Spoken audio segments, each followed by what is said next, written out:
Welcome back to the 2-Minute Warning. Today I'm taking a look at the Pittsburgh Steelers and going over whether or not in the upcoming season I think they're going to be a contender or pretender. But before getting to the topic, comment down below how many rushing yards do you think Najee Harris will have in the upcoming season. I don't need you to give me the exact prediction of 1,097 yards, but just give me a range, plus 1,000, plus 1,100, plus 1,200, below 1,000. Give me a range of where you got Najee ending up. But getting straight into it, just to make it clear, for this video, I'm defining contender as Super Bowl contender. They don't necessarily have to be the Super Bowl favorite, but they have to be in that tier 1 class of working inside the Super Bowl bubble as an expected team that should or could win it this year. You know, they got to be on the same par as the Bucks, as the Chiefs, as the Rams, as the Bills, as the Packers, Ravens, Browns, Titans. You know the drill, the top teams in the NFL.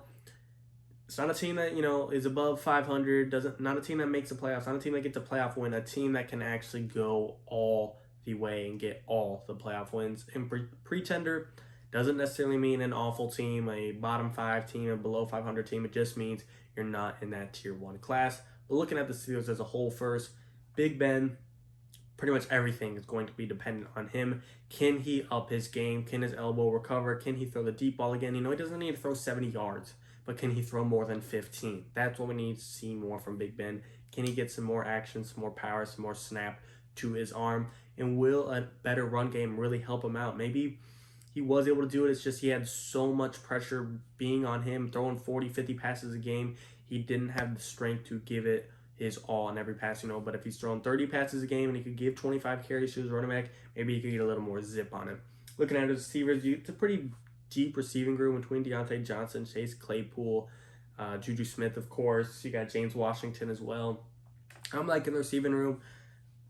Juju Smith has had better years, especially when Antonio Brown was the number 1. Juju Smith looked like an amazing number 2, but still, I think he could turn things around if he could stop with TikTok and worry about football. Again, it's a deep receiving room. Not the best. There's no Devontae Adams, Tyreek Hill, DeAndre Hopkins in there, but there's a deep room of reliable guys. Offensive line, I have my concerns. Losing Riley Rife, losing Alejandro Villanueva, losing a Pouncey brother.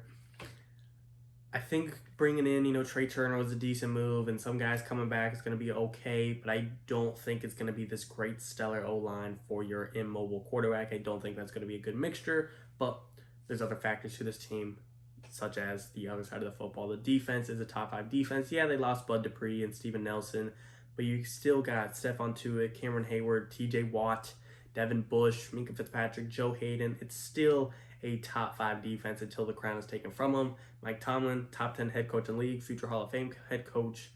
Steelers, while I'm not saying they're going to win the Super Bowl, I think a lot of people are just writing them off as the last place in the AFC North. Big Ben's a bottom 5 QB, and while they are trending towards this, I don't think anyone expected the Steelers to go 11-0 last year, and while I think there's a little bit of luck to that, I still don't think this is a team we still need to write off. No matter what the team is, if they have a top 5 defense in the league, you can't brush them off week in and week out. And if they have an offense that can put up any points, you can't brush them off.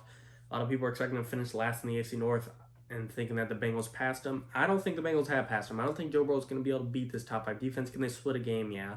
But I don't think they'll have more wins than the Steelers. Top 5 defense, balanced offense, deep receiving room, veteran quarterback that doesn't have what he used to, but is still consistent and efficient and productive. Maybe not in the best ways, but in the ways that are enough to win football games. You might not do it the prettiest ways anymore, but at the end of the day, if Big Ben can win football games, you can't complain much about their record and say they're not at least in contention to make the playoffs. I think people are writing them off a little too much. Do I think they're a Super Bowl candidate, a Super Bowl favorite? Probably not. Do I think they'll go 11-0 again? No. But I don't think they're this awful team. But as far as my vote goes, are they a tier 1 contender or a pretender? I would say pretender. And again, that's why I made it clear at the beginning of the video. Just because they're labeled as a pretender doesn't mean they can't make some noise in the playoffs, doesn't mean they can't make the playoffs, doesn't mean they can't be a surprise team. It's just, to me, they're not on the same par as a Bucks, as a Chiefs, as a Bills, as a Rams, as a Packers, as a Browns, as a Ravens. I just don't see them being that high up. Could things change? Yes. I'm open to changing my mind. I hope week 1 the Steelers does come out and Big Ben does throw. He's still got a zip. Throw, he could still be a top 10 QB. Najee Harris is looking like a offensive rookie of the year candidate. TJ Watt got ripped off by defensive player of the year, and he's making sure he wins it this year. I'm hoping the Steelers do that. I'm not a Steelers fan, but they're not a team I hate, and I like to see them do good from time to time. I like to see older guys, and I'm fans of Big Ben. I like to root for players more than teams sometimes, and Big Ben is one of the players I like to watch and like to root for. So I do wish him well. I hope he goes out with a nice bang. And I don't know if he'll get another ring, but I want to see him go out badly. So I think people are writing them off. Do I think they're a tier 1 team? No, but I do think they are a team that could change my mind from pretender to contender. There's a couple teams that you're probably not going to change my mind. You know, the Chiefs, the Bucks, the Bills, the Rams, the Packers. Unless an Aaron Rodgers trade happens or unless a huge injury happens, those guys are contenders only. There's other teams I'm not even making videos on. You know, the Jags, the Lions, the Texans, the Eagles, Jets. They're pretenders, and they're pretenders only. Pittsburgh, while I'm labeling a pretender today, I don't expect them to go 11-0 this last year. I don't expect them to go this year, but if they do it again, I'm willing to change my mind to contender. I'm not set in stone. I'm not closed-minded. I'm not being biased. I'm unbiased. I'm open-minded, and I'm hoping for someone to change my mind. Maybe it'll be one of you guys. I do want to hear from you guys. Do you agree or disagree with my take? Do you think they're a clear-cut contender that should be on par with any team in the NFL that's in the Super Bowl bubble? Or do you think they're a pretender? They're falling off. They're finishing last in the division. They're below 500. Top 10 draft pick. Or you kind of, leaning one side or the other, but you're also split in the middle like me, and you just don't know what's going to happen yet, so it's hard to be confident in the side. You guys tell me your opinions, your comments, your takes. Again, I hope my mind has changed, and maybe one of you guys could do it down in the comments section. Let me know.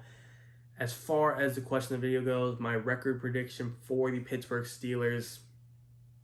Oh, no, that wasn't the question. The question was, Najee Harris, how many yards do you think he'll get? I can see him definitely pushing above 1,000. I don't think he's going to have this amazing 1,300-yard season due to the weak offensive line. But in a Steelers offense that needs some pressure taken off of him, as in Big Ben, I do think he'll get 1,000 plus.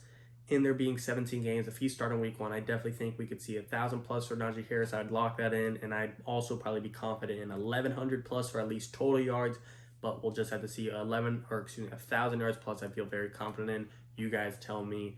Referring back to that question, where do you have Najee Harris finishing and rushing yards this upcoming year? As always, and of course, I truly appreciate it. Thank you for watching, guys. 2-minute warning.